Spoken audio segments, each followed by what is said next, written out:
Hello folks, R1 here.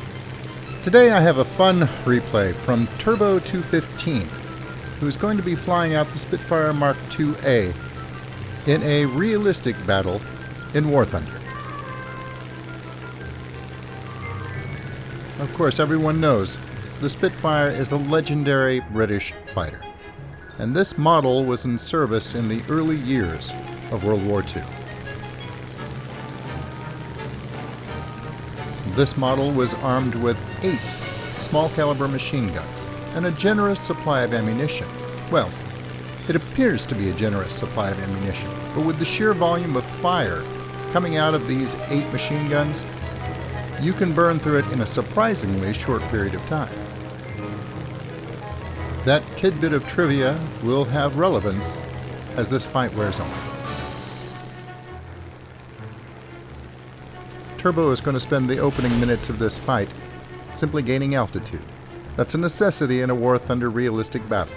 You'll start on the runway, but you must attain a workable altitude that will provide energy for you to engage the enemy fighters with some sort of an advantage on your side.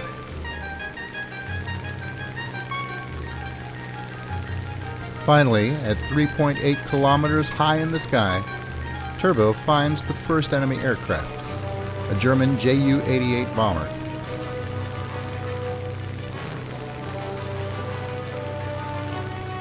Now, as bombers of the time go, the Ju-88 is a fast aircraft. But in this situation, with a Spitfire on his tail, he's not fast enough.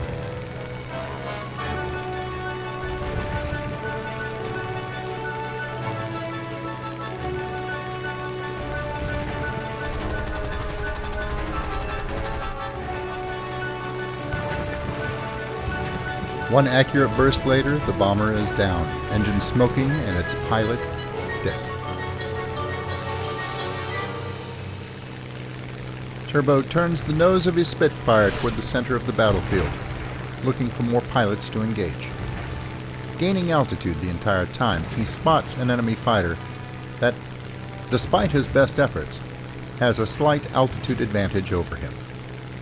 It's a Bf-109, a dangerous fighter, but Turbo's not alone in this. There's a P-400 that's coming in for the kill as well.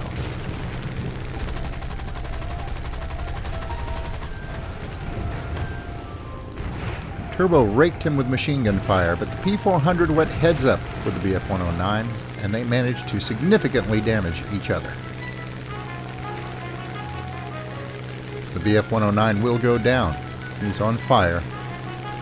The P-400 is critically damaged as well, proving that once again, with rare exceptions, it's generally a bad idea to go heads up with any enemy aircraft.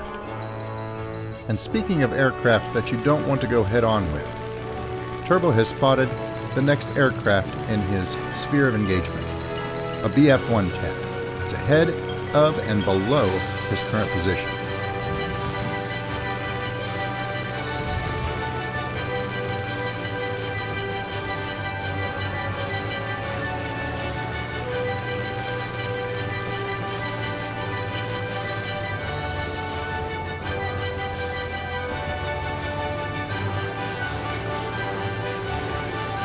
The Bf-110 is heavily armed in the nose and is fast for an aircraft of its size, and reasonably agile. It's a dangerous opponent. One other thing that he's going to have to be aware of, even though he is correctly slotting in on its tail, the Bf-110 has a tail gunner as well. And while it's not a particularly heavy caliber machine gun, it is sufficient to do serious damage to this early model Spitfire that Turbo's flying.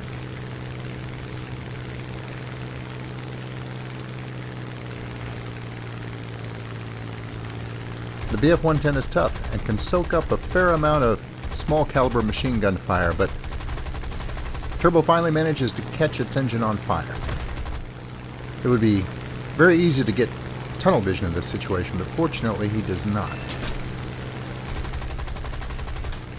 He puts a telling burst into an HE-112 that was attempting to jump him while he was focused on the Bf-110. That aircraft is going to go down as well, which is good because That pilot had just taken out one of Turbo's teammates moments before their fateful engagement. And speaking of teammates in trouble, Turbo's going to notice that a Hawker Hurricane Mark I pilot named Not Michael is in trouble. There's an HE-112 on his tail. Turbo's going to move to assist him. Another Spitfire on Turbo's team is in the area, and the three of them are going to slot in behind this HE-112, who wisely decides to make a run for it. That 112 isn't alone, though. Turbo and his teammates are going to have to cover each other in this running gun fight. And the chase is on.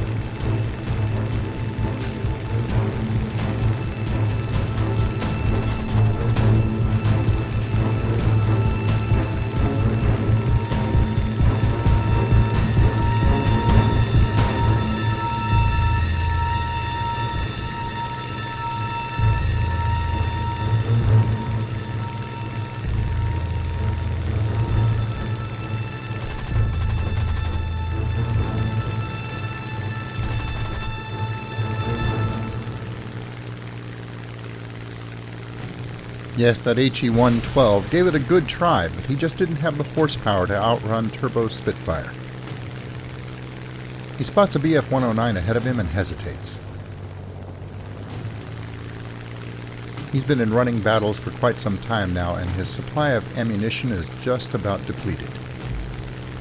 A couple of quick bursts is all he has left, but he continues the pursuit, keeping eyes on the enemy aircraft, hoping that his teammates will be able to come to his assistance, and not wanting to lose sight of this dangerous enemy aircraft. What he doesn't know is that the closest teammate that could assist him, the Hawker Hurricane, has fallen behind.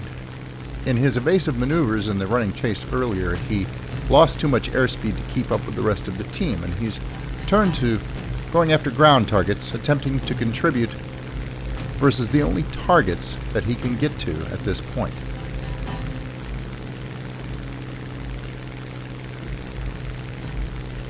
His other teammates are high overhead, engaging an enemy full gore.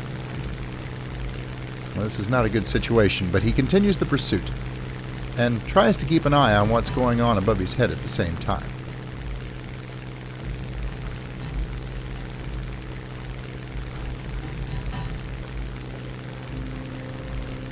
Now that wise bit of precaution almost ends up being Turbo's undoing. As he turns back, the BF-109 has reversed course and is coming in directly at him. He evades deftly and spins around to get on the BF-109's tail. He knows what they're trying to do. The Messerschmitt pilot wants to link up with his full-gore teammate and together engage the rest of Turbo's team. It's a smart strategy, so Turbo unloads his machine guns into the Messerschmitt pilot's tail section, attempting to damage him before he is forced to peel off and head back for home. He's got to rearm his airplane. He's not any good to the rest of his team with empty guns. He's just going to have faith that his teammates can handle these two pilots, but he's also aware that these two are the two best pilots on the enemy team. So he makes his best speed for home in hopes of getting back to the fight as quickly as he possibly can. Fortunately, the friendly base is close at hand, and Turbo sets it down just as quickly as he can and brings it to a screeching halt. Once rearming is done, he gets back into the air as quickly as possible, but it's not a moment too soon. Although the BF-109 was critically damaged while he was down rearming, the full-gore and the BF-109 managed to take down their respective American adversaries. They are now free and clear. All that's left in the air are two Spitfires and the Hawker Hurricane, which is even now coming in for a landing to replenish his supply of armament. Don't judge Not Michael, the Hurricane pilot, too harshly. He was just in the wrong place at the wrong time. He wasn't able to help out. But now that he's going to get his aircraft completely outfitted again, he is going to end up making a more serious contribution to the end of this battle. Turbo's efforts to keep him alive will not have been in vain.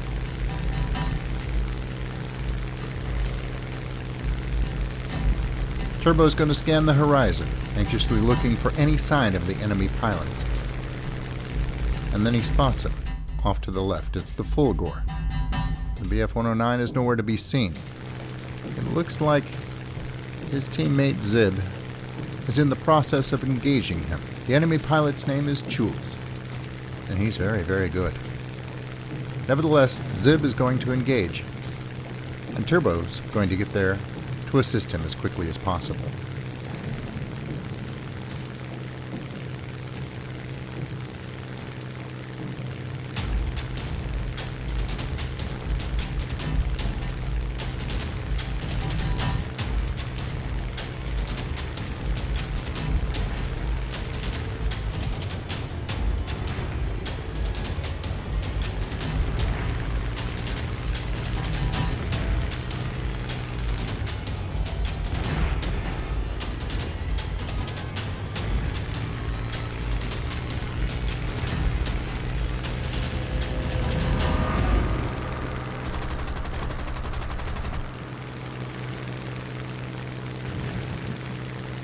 I told you Jules was good. It was a bit touch and go there for a minute, but now Zib has firmly glued his Spitfire onto the Fulgor's tail. It looks like he has the situation in hand, and as the two dive away, Turbo notices something on the horizon. It's the enemy bomber in this match, the Hinkles 111, and he also notices something else, the fact that the ticket counter is starting to get dangerously low. That Hinkles 111, left undisturbed, could win the match for the enemy team. So, since Zib seems to be in control of the situation, he splits off the bomber's close at hand, and he moves to engage it. Part of Turbo's decision was probably based on the fact that the bomber is in the general direction of the enemy landing strip, and there's a good chance that he'll find the remaining BF-109 in that direction as well.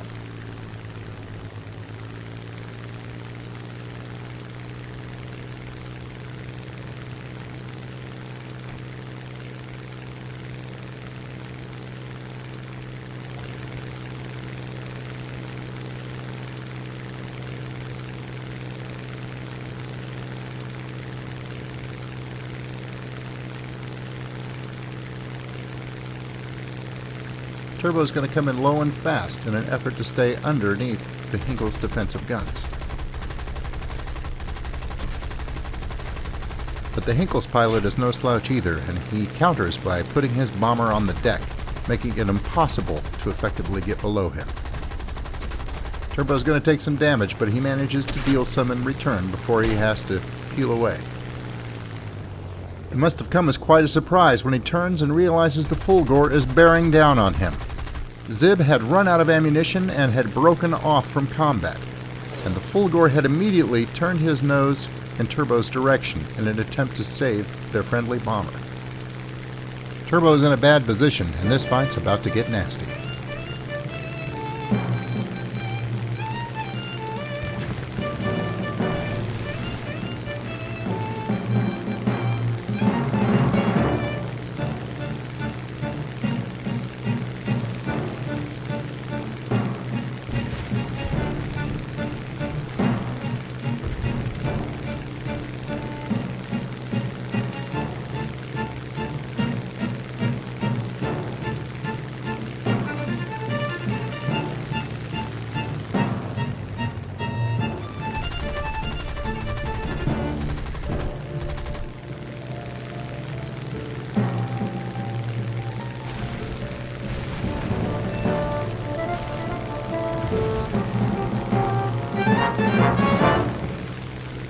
Fulgore is finally down, and the enemy bomber is right there in front of Turbo. Unfortunately, he's again out of ammunition. He's forced to peel away and head back to base. Fortunately, trusty, dependable Not Michael is on station above the battlefield, and he's finally going to get an opportunity to shine in this battle and prove his worth. He had been close by when Turbo took out the enemy Fulgore, and then turns and casually dispatches one last ground target. Force of habit. But then he places himself directly between the oncoming BF-109 and the departing Turbo, engaging him head-on. Unfortunately, all I can show you of this fight is how it starts, and then how it ultimately ends. All else is lost to the vagaries of the War Thunder replay system. You see, Gaijin, in its infinite wisdom, has designed its replay system so that you cannot see enemy aircraft that are not directly within the field of view of the pilot recording the match. All I could see of Not Michael's combat performance was his plane executing, well, very well done, aerobatic maneuvers and opening fire on nothing but a phantom, as the enemy plane wasn't visible.